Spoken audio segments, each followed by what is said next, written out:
In today's video, I wanted to rank the 13 books in Lemony Snicket's series of unfortunate events. This was one of my favourite series as a child, and I've been revisiting it over the past few months, which has been a great pleasure. It's been interesting to see how my views have changed, or in some cases, not changed as I've reread the series, and in the case of the 12th book, actually read that book for the first time. For those of you who haven't read the series, I wouldn't watch this video as there will be some spoilers. I'll try not to do that, but I am speaking somewhat off the cuff, so be aware that that may happen. The series follows the unfortunate lives of the Baudelaire orphans who lose their parents at the start of the series in a tragic fire.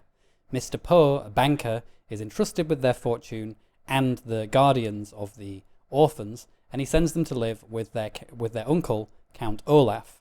Olaf is a cruel, horrible man who is an actor, and he is part of a theatre troupe, and him and his cronies try to steal the fortune of the Baudelaires. The children manage to escape, but then they continue to live with different relatives, and Olaf always arrives with a new scheme and a new disguise to try and foil the orphans. Halfway through the series, he manages to frame them for murder, and then the Baudelaires are put on the run, and when this happens, they also start to learn that there are some deeper secrets around Olaf and also their parents. A secret organisation called VFD that their parents used to work for, that Olaf perhaps used to work for, and some kind of schism that happened in this organisation. And as the series progresses, the Baudelaires become more morally complex, they're forced to, in some pretty sticky situations, do some questionable things themselves, and they try to uncover the mysteries around Olaf, their parents, and this organisation. And with that background out of the way, let's get on to the list. Starting at number 13, we have the 8th book in the series, The Hostile Hospital.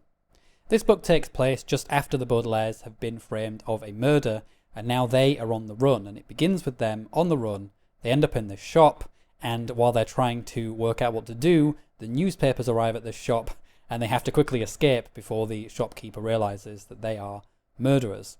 They arrive at a hospital because they end up in a van, which has VFD written on it, or they have VFD balloons, the people in the van. So they think that this is going to lead them to some mysteries around that organisation. They end up at this hospital, and Count Olaf arrives, and some pretty grisly things ensue in this hospital, especially for Violet, who almost undergoes a terrible operation. Now, the reason why I put this book at the bottom of the list is that when I was rereading the series, this was the one book that I really couldn't remember all that much about. I remembered the opening quite vividly, but other than that, I couldn't remember a thing about this book.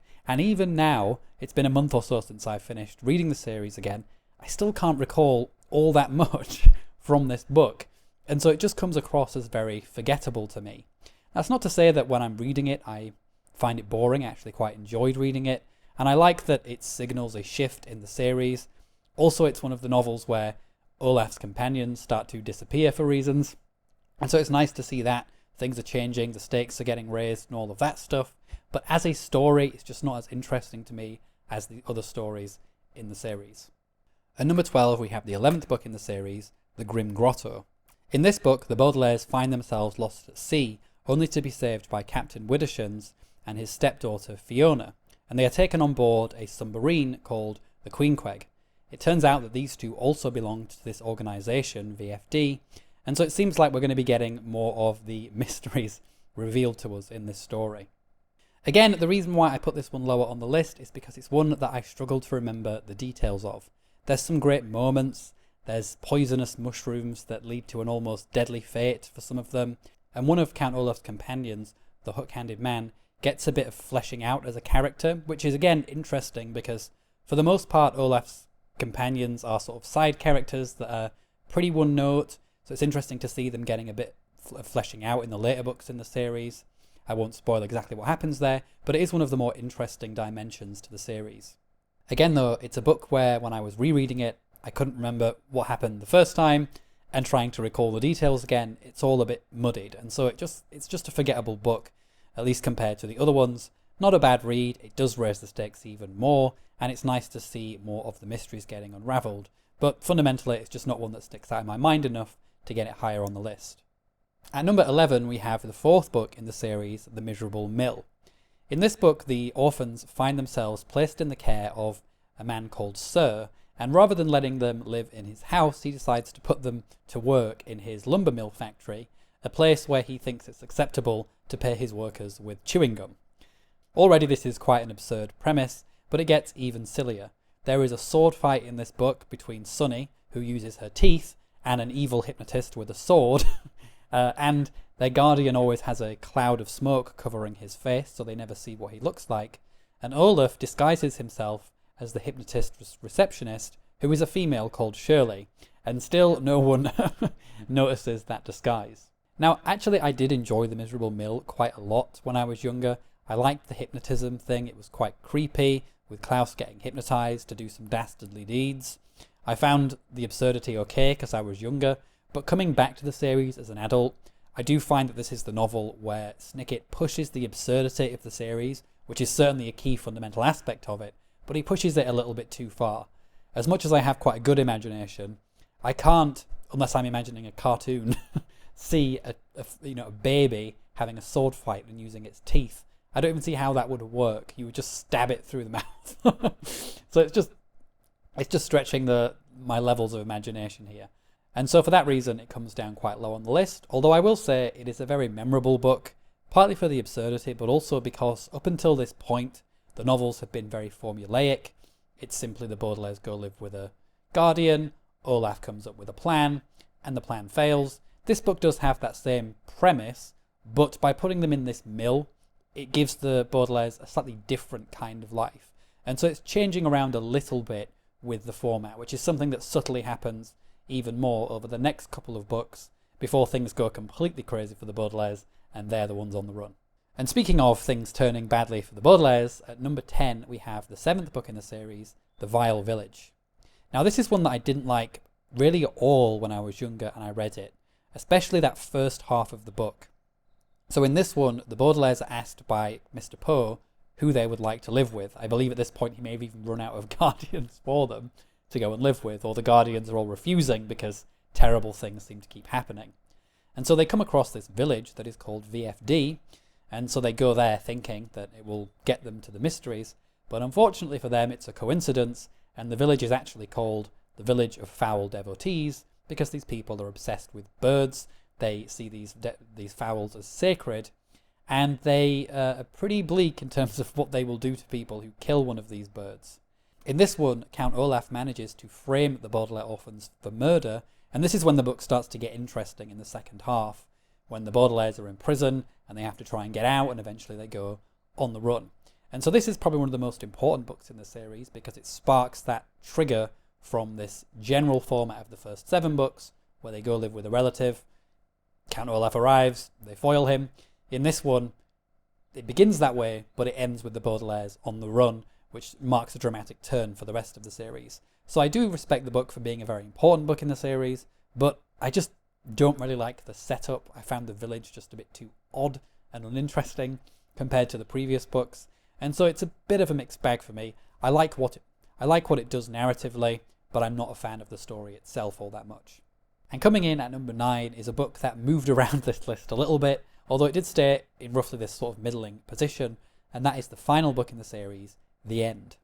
So in this book, the Baudelaires find themselves washed up on an island after escaping the events of the previous novel, and this is a very strange island run by a man called Ishmael, and there's a girl there called Friday who they initially meet, and these people are obsessed with being kind and good, and they have lots of rules that they're expected to follow. And Olaf also arrives on this island, and obviously he is a nasty, horrible person, so he ends up locked in a cage for most of the novel. The Baudelaires find out, though, that this island is not just any old island.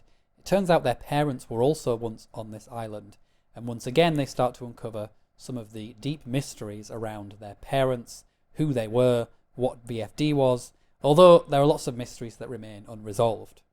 Now, one thing that I do really like about this is I like it in terms of where the Baudelaires end up at the end of the novel.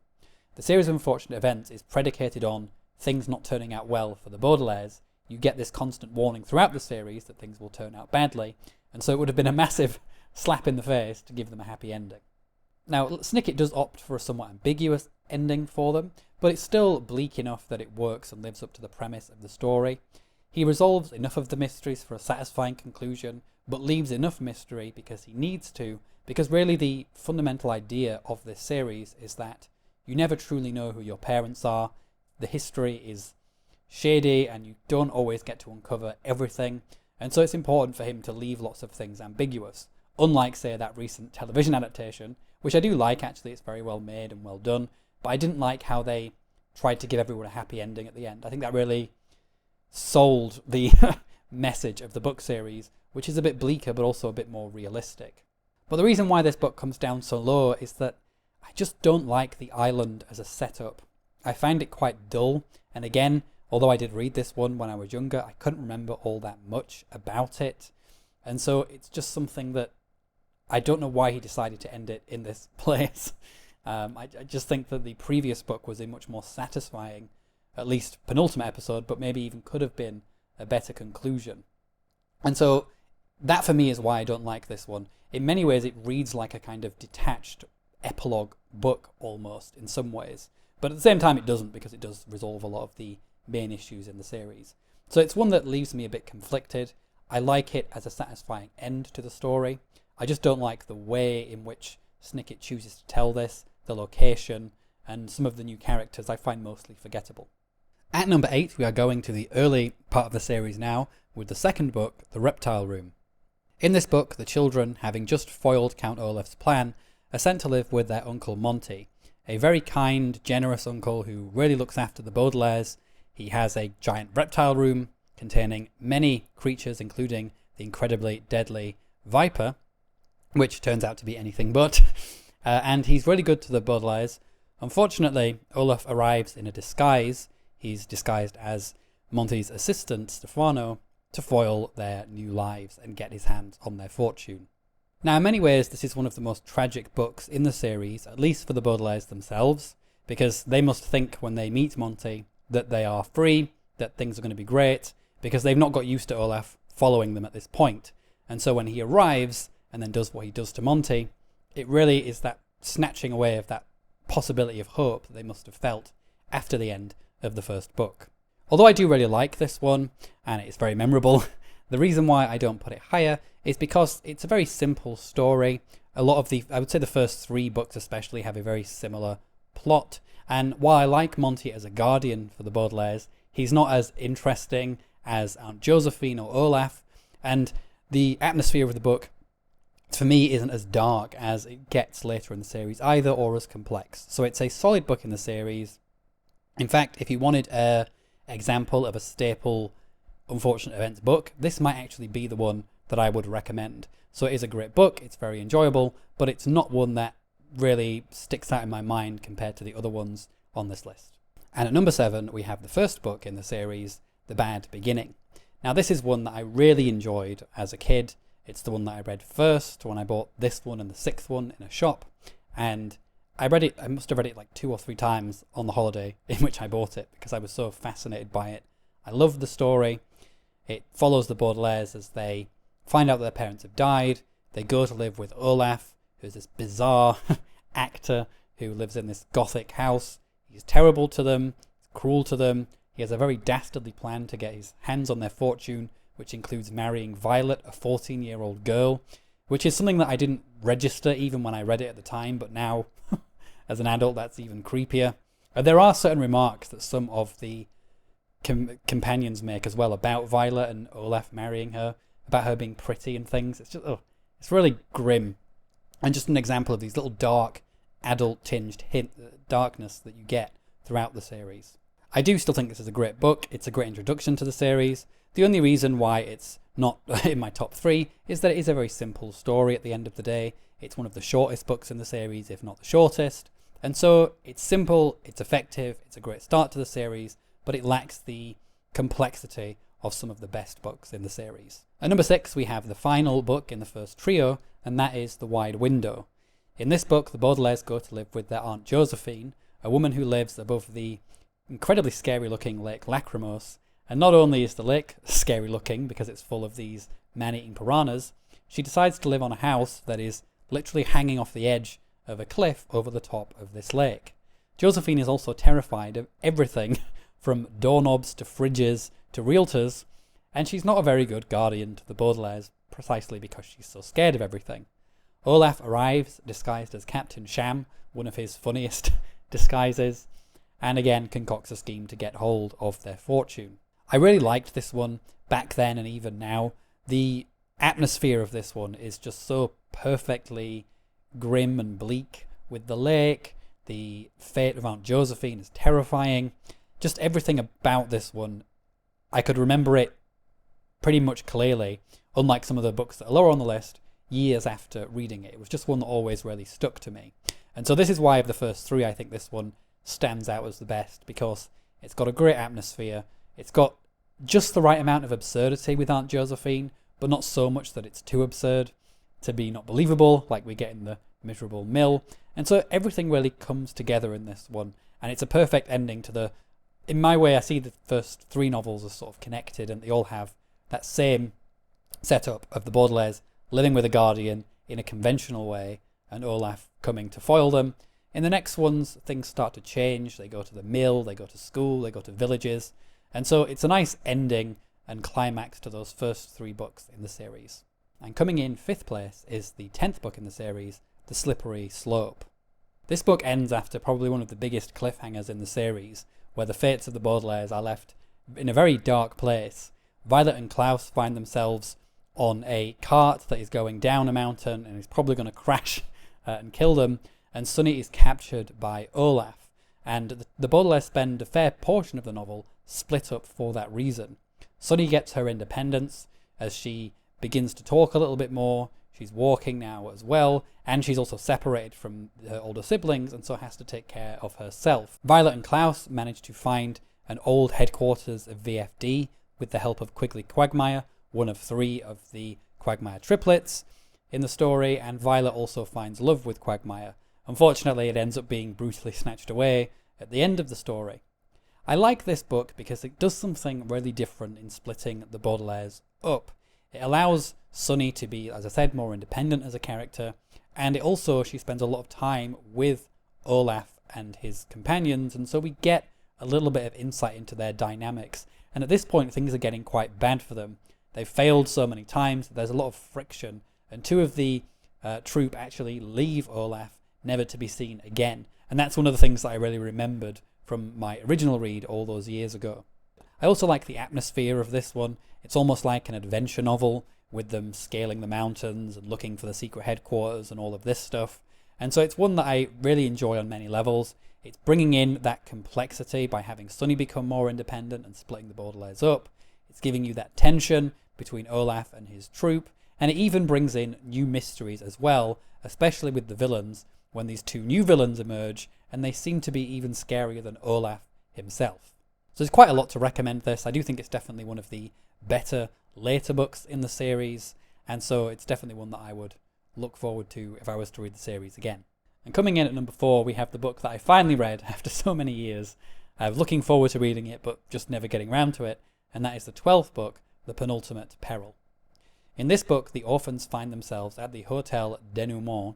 I don't know if I'm saying that right, it's a French word, and I'm northern, so I can barely pronounce English very clearly, but there we are. And in this book, the Baudelaires find themselves at this hotel, and many of the characters, the Guardians from previous novels, are also at this hotel. The Baudelaires are looking for someone with the initials JS, and if anyone had been paying attention to the series, they'd know that there are quite a few characters throughout the novel who have these initials for their name. And so there's lots of suspicion in this one, as the Baudelaires find all of these people that they've seen over the years in the hotel, and they're not quite sure who they can trust and who is on their side. Part of me wishes the series ended with this book, or at least with an extended version of this book, because there's something very satisfying narratively about The Penultimate Peril. By bringing all of the people back who've appeared throughout the series, or at least many of them, Snicket really does provide a lot of closure in this novel, and I think that's part of the reason why the 13th book stands out as so strange and different, because in many ways, lots of things do get wrapped up in this story. But there are still lots of mysteries to go, so you can't really end it at this point either.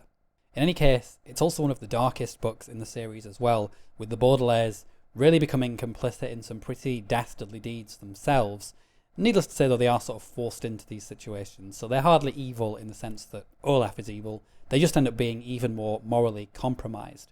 And many of the fates of the key characters are completely left hanging in the balance, which again I respect Snicket for, because there is a tendency, especially in children's literature, and also I would say American literature, Americans just seem to be obsessed with happy endings.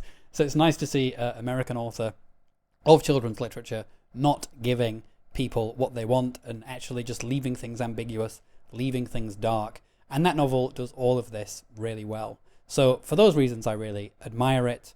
And like I say, in many ways, it is a much more satisfying conclusion, or at least to some degree, than what follows with the end. And now we're on to the top 3. And these are 3 that I really could put in any order, might depend on the read through. But coming in at number 3, this time we have the 6th book, The Ersatz Elevator. So after a couple of books where Olaf has tried putting the orphans in a mill and then a school, and failing both times for them to have a good life there because of Olaf, we go back to the old formula of sending the kids to live with just a regular old guardian. In this case, we have Jerome Squalor and his wife Esme. And they live in a beautiful penthouse apartment in a place called Dark Avenue. And Esme is a very hilarious character. She's obsessed with trends and fashion, what she calls things being in or things being out. And because orphans are currently in, she seems to be perfectly happy to have them. Olaf arrives disguised as a ridiculous auctioneer who has a silly accent, one of his most absurd but funny disguises, and again tries to get hold of the Baudelaire's fortune. After the events of the previous book, Baudelaire's friends, the Quagmires, were kidnapped by Olaf, and they find that they are being kept in the abandoned elevator shaft in the apartment building, and they try to rescue their friends. Now, when I first read this, it was bizarre because like I say, I bought the 1st and 6th book because that's all that they had, and I just read the 6th book. So I didn't really have much context for what had happened in the intervening books. So it was always interesting to me to just read that initially, but I still really enjoyed it. I wouldn't recommend reading the series that way, but it really stuck out to me. The Dark Avenue as a place is just this very ominous penthouse apartment building. I think also street lights are out at the time, so everything's dark and lit by candles. It's a great opening to this book. I also really liked Jerome as their guardian and Esme as just this completely absurd woman who eventually turns out to be a traitor and one of Olaf's troupe. All that stuff I really enjoyed, and then Baudelaire's trying desperately to help the Quagmires but ultimately failing. It's a very brutal story in that regard. And so there's lots to recommend this one. I like Olaf's disguise, I like the companions.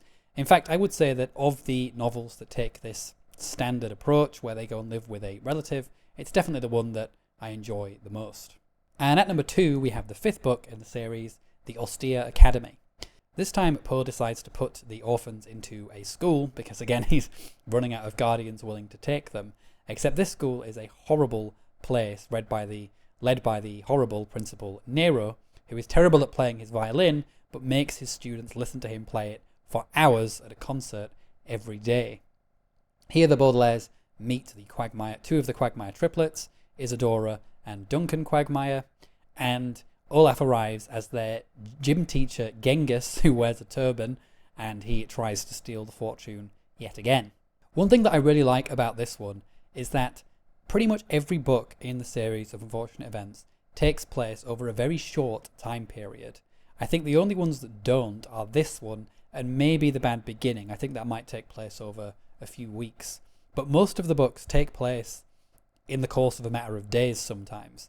And so there's almost a sense that things don't really have the room to breathe in some sense. Now that's quite effective as a series because it really shows you how brutal things are for the Baudelaires. They don't really get a break. And that's not something I picked up on when I read it years ago, but rereading it and just being more aware of time passing, it made me see just how quickly Olaf is coming up with a new disguise, coming up with a new plan, and going for them again and again. It really is relentless. But I think they get to spend half a term at the school. And so that comparatively is a long time for one of these novels. But it works because it just lets the characters breathe a little bit. You see them maturing slightly in this one. It's also nice to see them with other kids, making friends. The Quagmires are great characters who I actually wish appeared more in the series than they actually do. And it's one of the things that actually bugs me with the series is that they never get a complete resolution. Although, again, the point of the novels is not to give you that. So it's good that Snicket sticks to his guns, but I really wish that there was a more concrete resolution for the twins. For the triplets, sorry. So I like that there's time to breathe with the characters. The setting of the school is really effective. The absurd principal and some of the other teachers as well are great. And Count Olaf, again, in one of his ridiculous disguises, is great. It's pretty much a perfect series of unfortunate events book, in my opinion. And of the novels that take the traditional route of just them going to live with some guardian, or in this case going to a school, and Olaf chasing them down, this is my favourite of those types. And so, coming in at number 1, which if you know the series you will know which book this is, I've gone with number 9, The Carnivorous Carnival. So at the end of the hostile hospital, the 8th book, the Baudelaires find themselves hiding in the boot of Olaf's car, which is one of the most ominous places they could have ended up. And so the 9th book begins with them in the boot of his car, and they go to this carnival where they meet Madame Lulu, and she claims to be a psychic, and it turns out that she has been telling Olaf where the Baudelaires have gone, and this is how he's been tracking them all this time.